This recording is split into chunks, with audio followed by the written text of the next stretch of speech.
everybody, Anthony Trucks here, founder of Trust Your Hustle, author of the book Trust Your Hustle, A Life Forged by Fire. Let's talk today.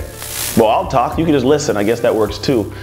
Here's what I want to talk about. This was a little bit on my heart today. This is something that I've dealt with a lot in my life. I've dealt with a lot of other people dealing with this, and it gets me into troublesome conversations sometimes. Here's what bothers me, and what I think bothers other people, but sometimes they don't want to talk about. What I find is people like to rely heavily on the reason they're doing certain things is based on the way that they were brought up or the environment they live in or whatever it is. And what happens is people never grow out of troublesome situations sometimes, environment-wise, when they're being raised in bad situations or bad environments. For me, I was raised in foster care.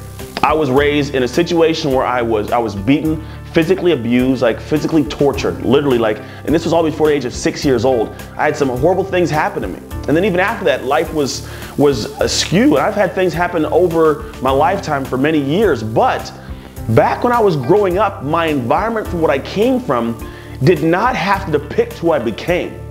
It doesn't have to. I don't care if you came from a poor family or a rich family or a distraught family, you guys argue all the time. It doesn't matter what your environment is. And so what I find is a lot of people, they sort of sit back and say, well, I'm a product of my environment. And I find that to be completely dead wrong. I do not believe anyone is a product of their environment. I believe you're a product of your enlightenment.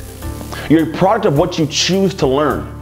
Now you usually, if you're in an environment, you see two different situations. You're in this crappy environment, you see a good one, you understand there's a difference. You understand this is a crappy one, that could be a better one. So why is it that people don't step back and say, well, what's the difference?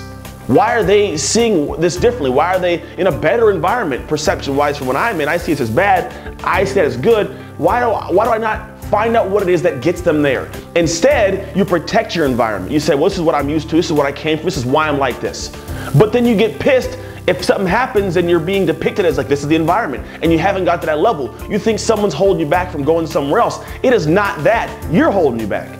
You have access to some of the exact same things anyone in this world has. On your phone, you might be watching this thing right now. You could get a damn near college education at some levels by reading.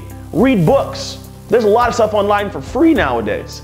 And so for me, I say, I'm not going to listen to you complain about your environment depicting who you are and why you're in the place you're at when your enlightenment could change all of it. If you educate yourself and learn what it takes to work, learn a work ethic from physical and then also mental education, how to apply certain different things, how to be smart and learn a task or a job to apply to something else, you can get out of your environment. You can climb whatever hole you are in to wherever you want to go and do things if you choose to look at what you have differently and get enlightened, get the aha moments, the education portion to it. So now you can say, you know what? I don't want to be in this environment. I now have given myself the strength and the tools in my mind. I've got enlightenment for the situation I'm in and enlightenment for how to get out of the situation. I can climb to a new level. That is a humongous problem for people to swallow the ego and say, how do I get smarter? How do I look at this differently?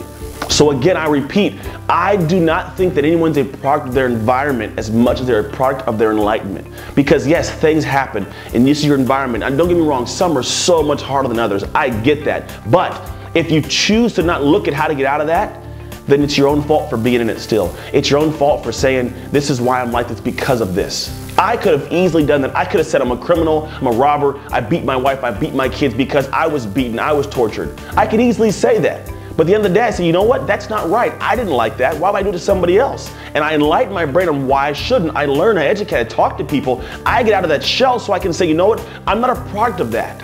That didn't create me. This created me. This forced me, was a catalyst to find out how to change so this could grow, so I could be somebody different and be better. Which you can be different, you can be better. You can change whatever situation you're in right now if you choose to look at it differently. You choose to enlighten your brain to be able to put new things into it to give yourself food of thought. How to grow. You gotta have food to grow. You gotta water the brain. You gotta educate. You gotta put books in. You gotta put the right people in your ear. You gotta put yourself in the right situations. If you do that, everything for your life will change massively. And I don't care if you're not successful, going to be successful, or already massively successful. I work with people who are CEOs of company, and at the end of the day, they have some of the same struggles everybody else does. They're just in a different situation. Their environment is so much different, but it's still an environment. And getting out of that to be successful is a humongous problem. But anybody at any level in life has the ability to grow if they look at what they're doing differently. You apply new practices, apply new principles, and learn. The moment you stop learning is the moment you start dying. That's it. It's that simple. The moment you stop feeding your brain is the moment the rest of the world keeps growing past you and you get stuck and you bear yourself down, and next thing you know, you're bitter and you're angry and you're unhappy and you have no idea how to get out of it. If you're there now, if that happens to be you now, open your mind and start taking insight in. People who tell you certain things, take it in. Let it get to your heart. Find ways to let it get into where it's a place where it can grow. Plant a seed of positivity.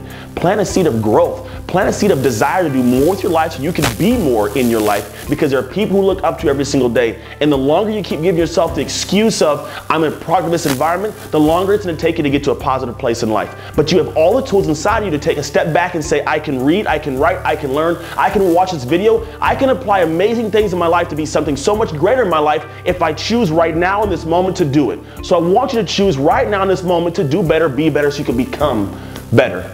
And always remember, you can trust your hustle to live an unexpected life.